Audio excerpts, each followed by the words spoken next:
Welcome to my YouTube channel. आप लोगों का स्वागत है हमारे यूट्यूब चैनल में। और चलिए आज हम पढ़ते हैं क्लास 8 का पौधे तथा वन्य जंतुओं का संरक्षण पढ़ेंगे। इसमें क्या होता है, इसमें जैसे होता है ये कि पौधे तथा वन जीवों का संरक्षण करना। हमें पौधे का और वन जीवों जंतुओं का भी संरक्षण इसमें करना होता है। तो सबसे पहले इसमें हम पढ़ेंगे वनमूलन। वनमूलन का अर्थ ये होता है कि वनों का समाप्तन होना अथवा मानव जननीति और प्राकृतिक कारणों से वन का विन्यास वनमूलन कहलाता है। इसमें क्या होता है, जैसे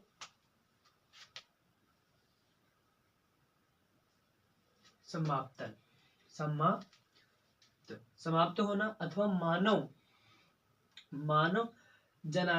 जनिति और प्राकृतिक कारणों से वनों का विन्यास वनमूलन कहलाता है। चलो, वनमूलन के प्रकार।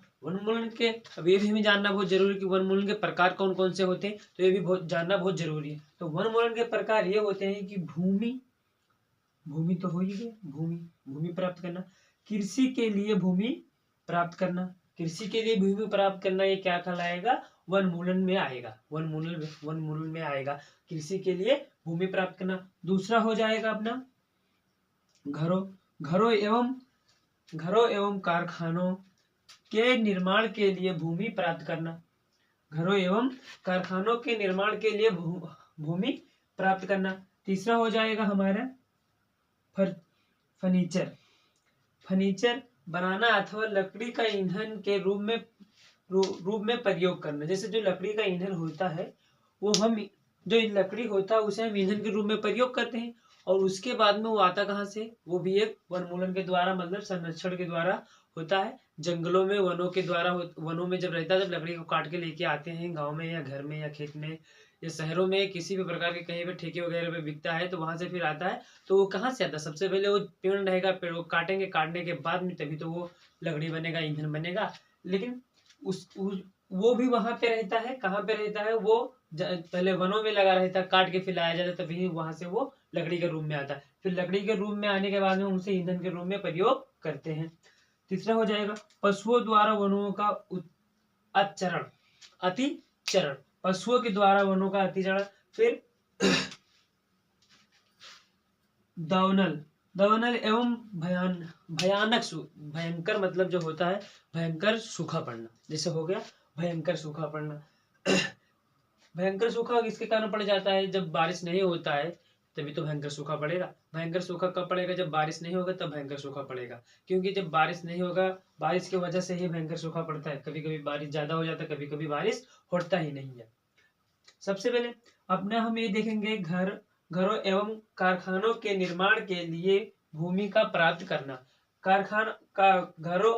घरों एवं कारखानों के निर्माण के लिए भूमि प्राप्त करना। ये जैसे हो गया, कहीं पर जंगल लगा है, झाड़ी जंगल लगा है, वहां से उसे काट कर जंगल झाड़ियों को सफा करने के बाद में हम क्या करते हैं, सबसे पहले जंगल झाड़ियों को सफा करेंगे, फिर उससे कारखाने बनाएंगे या वहां पे कोई घर वगैरह कुछ भी बनाएंगे। तो वो क्या हो जाएगा, जो हमारा वनमूलन होता है, मतलब जो वन होता है वहां से वो समाप्त हो जाता है। उसी को क्या कहते हैं, वनमूलन। तो सबसे पहले हम वनमूलन को अगर हटाएंगे, तो सबसे पहले हम वनमूलन को हटाना पड़ेगा। अगर किसी चीज के लिए अगर हमें खेती को क्या कहते हैं, भूमि का प्राप्त करना है, किसी चीज के लिए अगर हम भूमि हमारे काम में आ रही, किसी चीज का अगर वहाँ पे घर बनाना है या कारखाने वगैरह कोई भी चीज बनाना है, तो उसके लिए हमें वनमूलन को हटाना पड़ेगा। वनमूलन को हटाना पड़ेगा हमें, उसके लिए हमें सबसे पहले हमें वनमूलन को हटाना पड़ेगा, तभी हमें वहां से भूमि प्राप्त होगी। इतना तो समझ में आ गया होगा विधिवत क्या क्या होता है।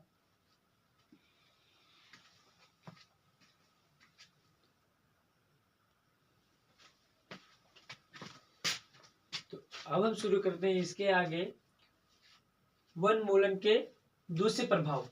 वनमूलन के क्या है, दूसरे प्रभाव। इसमें क्या है, वायुमंडल में कार्बन डाइऑक्साइड के स्तर में वृद्धि। ये हेडिंग है अपनी, ये हेडिंग है। यहाँ से वायुमंडल में कार्बन डाइऑक्साइड के स्तर में वृद्धि क्या होता है।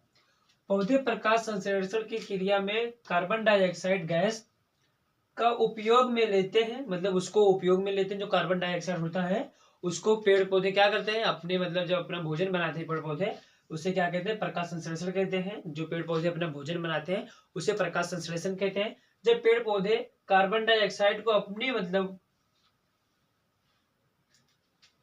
अपनी क्रिया मतलब प्रकाश संश्लेषण करते हैं, जब पेड़ पौधे अपना प्रकाश संश्लेषण करते हैं तो उसमें क्या होता है, जिससे वायु में CO2 कार्बन जिसे कहते हैं, CO2 कार्बन डाइऑक्साइड, CO2 का स्तर नियंत्रित रहता है। जब पेड़ पौधे अपना भोजन बनाते रहते हैं तो जो कार्बन डाइऑक्साइड होता है वो नियंत्रित रहता है, वायु में वो नियंत्रित पाया जाता है। ज्यादा सबसे ज्यादा नहीं पाया जाएगा वो, क्योंकि वो कम पाया जाएगा, क्योंकि प्रकाश संश्लेषण में पेड़ पौधे अपना क्रिया करते रहेंगे, प्रकाश संश्लेषण करते रहेंगे और ऑक्सीजन क्या बोलते हैं, कार्बन डाइऑक्साइड लेते रहेंगे दिन में, और क्या बोलते हैं, ऑक्साइड छोड़ते रहेंगे, ऑक्सीजन छोड़ते रहेंगे, कार्बन डाइऑक्साइड लेते रहेंगे और ऑक्सीजन छोड़ते रहेंगे, जिससे वायु में CO2 का स्तर नियंत्रित रहता है। वनमूलन के कारण O2 का वायुमंडल में बढ़ा रहता है। मतलब जब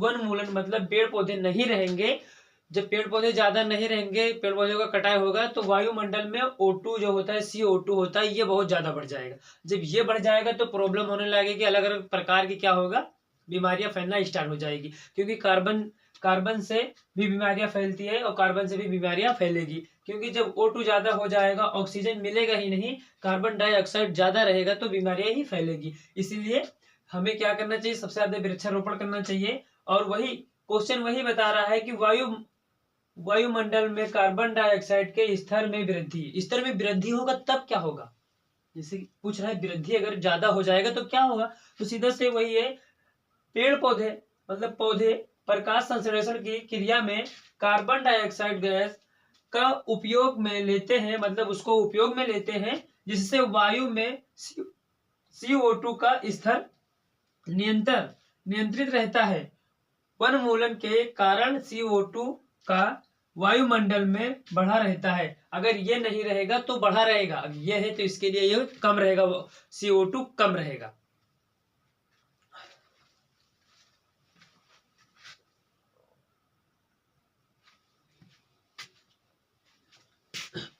चलो अब हम आगे बढ़ते हैं।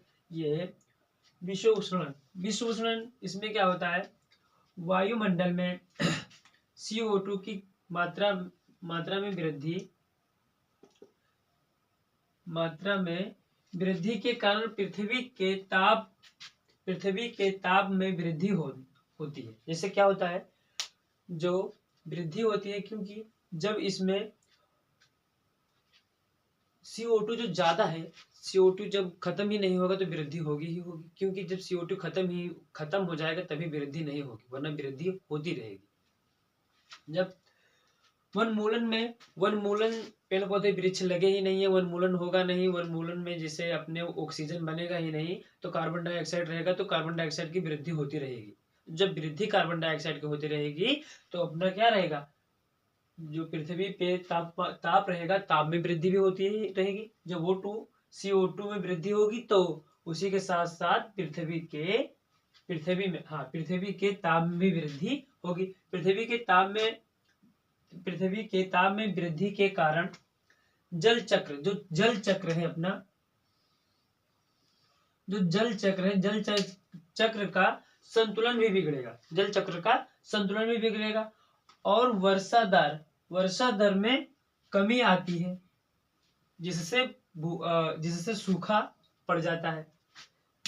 जब पृथ्वी के ताप में वृद्धि के कारण जल चक्र का संतुलन बिगड़ेगा, ताप के कारण अगर जल संतुलन जब बिगड़ेगा तो उसमें क्या होगा, जब जल संतुलन बिगड़ जाएगा तो और वर्षा दर में क्या हो जाएगी, जल की कमी आ जाएगी। जब वर्षा दर मतलब बारिश होगा ही नहीं तो उसकी कमी ही आ जाएगी, और उसकी कमी जब आएगी तो उसके कारण क्या हो जाएगा, अपना सूखा पड़ जाएगा। वर्षा होगा ही नहीं तो सूखा पड़ेगा। एकदम सिंपल सा सवाल है कि जब वर्षा होगा ही नहीं तो सूखा पड़ेगा। कोई कितना पानी चला के कितना धान गेहूं और चीज उगाएगा, बताओ, खाने पीने वाला चीज कितना उगाएगा। बारिश से और पानी लगाने से, ऐसे खेतों में सिंचाई करने से और बारिश होने से बहुत अंतर होता है। इसलिए तो अगर जब जल चक्र चलेगा ही नहीं, जल चक्र में जल चक्र का संतुलन बिगड़ जाएगा तो और वर्षा दर में क्या हो जाएगा, कमी आ जाएगी। तो जब तक वनमूलन अच्छा नहीं रहेगा, जब तक अपना वर्षा दर भी अच्छा नहीं रहेगा, पृथ्वी पर ताप भी बढ़ जाएगा, हर एक चीज में क्या होगा, प्रॉब्लम ही प्रॉब्लम रहेगा। चलो उसके बाद में तीसरा आ गया अपना वनमूलन से मृदा की जल धारण जल धारण जल धारण क्षमता तथा के भूमि में जल के भूमि में नीचे की ओर अंतर संग्रहण तथा विपरीत प्रभाव पड़ता है, जिससे परिमाण स्वरूप बाढ़ आती है। कभी कभी क्या होता है, जैसे कभी कभी ज्यादा बारिश के कारण क्या हो जाएगी, बाढ़ आ जाएगी, और कभी कभी क्या हो जाएगा, बारिश नहीं होगा तो सूखा पड़ जाएगा। जैसे कभी कभी बारिश नहीं हुआ तो सूखा पड़ गया, और कभी कभी बारिश आ गई तो क्या हो जाएगा, पूरा एकदम से बाढ़ ही आ जाएगा। तो जल चक्र है, कभी कभी क्या होता है, कभी कभी ज्यादा बारिश हो गई तो पूरा बाढ़ आ जाएगा, पूरा खेतों से भर जाएगा, और कभी कभी नहीं होगी तो पूरा सूख जाएगा। जब पूरा सूख जाएगा तो आदमी रोएगा, अरे भैया मेरा तो पूरा खेत ही सूख गया। और जब बाढ़ आ जाएगी तभी कहेगा, अरे भैया ये तो मेरा पूरा खेत ही, मतलब क्या बोलते हैं, धान गेहूं जो लगा है सब गायब हो गए, पूरा पानी पानी ही दिख रहा है। होता है कि नहीं होता, गाँव में ऐसे ज्यादा होता है। नोट कर लीजिए ये लोग। और अगर हमारे चैनल पर नए हैं तो प्लीज लाइक करिए, सब्सक्राइब करिए और शेयर करके तभी जाइएगा, ताकि आप तक हमारी वीडियो सबसे पहले पहुंचे। जब आप हमारा क्या बोलते हैं, सब्सक्राइब करके बेल आइकन दबा के जाएंगे, तभी आप तक हमारी वीडियो सबसे पहले पहुंचेगी। तो अभी रुकिए, अभी और एक हेडिंग और अभी पढ़ाएंगे।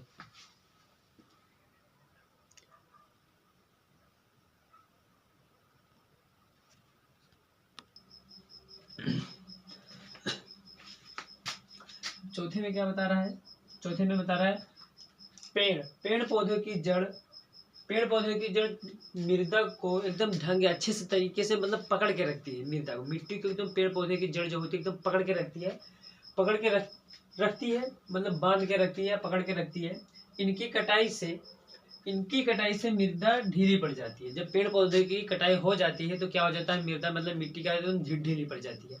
जब पेड़ पौधे की कटाई हो जाती है तो एकदम मृदा क्या होती है, ढीली पड़ जाए। क्योंकि ढीली क्यों ना पड़ जाए, जो नमी सोखते हैं, अन्य खाद्य मतलब पदार्थ, खनिज पदार्थ सोखते रहते हैं जड़ों के द्वारा, तो जो पाते ही नहीं है तो ढीली पड़ जाएगी मिट्टी। और जब ढीली पड़ जाएगी तो क्या होता है, उसके आगे देखो, तथा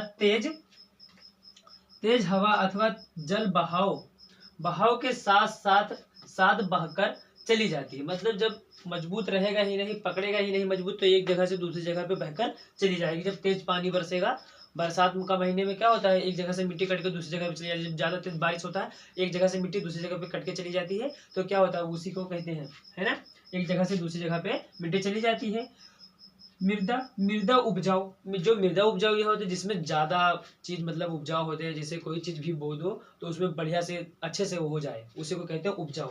उपजाऊ परतें बह जाने से धीरे धीरे उर्वरक भूमि मरुस्थल में परिवर्तित हो जाती है। जो उर्वरक होता है, मतलब कहते नहीं है, कोई चीज खेत में बोलो तो नहीं हुआ तो बोलेंगे पता नहीं कैसा खेतवा था, उसमें हुआ ही नहीं। अब तो खेतवा की कौन गलती है भैया, उसमें हो या ना हो, खेतवा की कौन गलती, जब उसमें होगा ही नहीं बराबर खनिज पदार्थ, खाद वाद कुछ मिलेगा ही नहीं, तो होगा ही नहीं ना। तो जैसे मिट्टी का कटाव हो गया, तो मिट्टी का कटाव हो जाएगा। अगर तुम खेत में से भी मिट्टी निकलवा दो, उसके बाद में उसमें कुछ बोलो तो होगा नहीं, होगा जब तक उसमें खाद वाद नहीं पड़ेगा, जब तक कहाँ से हो जाए। तो वही ये बता रहा है कि मृदा उपजाऊ परतें बह जाने से धीरे धीरे उर्वरक भूमि मरुस्थलीय में परिवर्तित हो जाती है, जिसे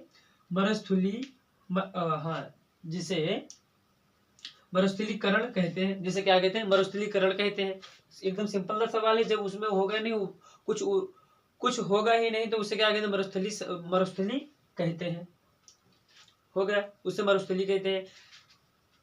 जैसे कोई चीज बो या कुछ भी काटो वाटो, अगर उसमें खेत में अच्छा नहीं होगा तो उसे क्या कहेंगे आदमी, इसे जुतवा दो, इसमें कोई देसी वगैरह खाद डलवा दो, तब होगा अच्छे से। तो वही ये बता रहा है कि धीरे धीरे जब पेड़ पौधे काट लेते हैं हम लोग, तो क्या हो जाता है, जो मिट्टी होती है मिट्टी ढीली पड़ जाती है। और मिट्टी ढीली पड़ जाती है तो पानी बरसता है, तेज बारिश होती है, एकदम तेज हवा चलता है, तो क्या होता है, एक जगह से मिट्टी दूसरी जगह पे बह के चली जाती है।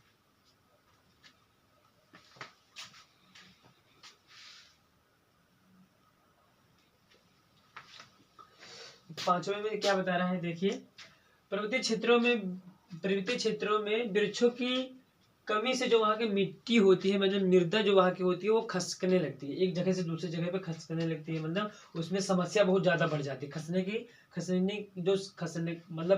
की समस्या है वो ज़्यादा बढ़ जाती है, जिससे चट्टानों खिसकने, जो चट्टाने होती है वहाँ के, उन्हें खिसकने की घटना बढ़ जाती है। देखो जो मिट्टी वहां से चली जाएगी, जो मृदा होती है वो मृदा मृदा अगर खिसक गई और पत्थर वगैरह रखे तो वो भी खिसकेंगे, क्योंकि जो मिट्टी रहेगी नहीं।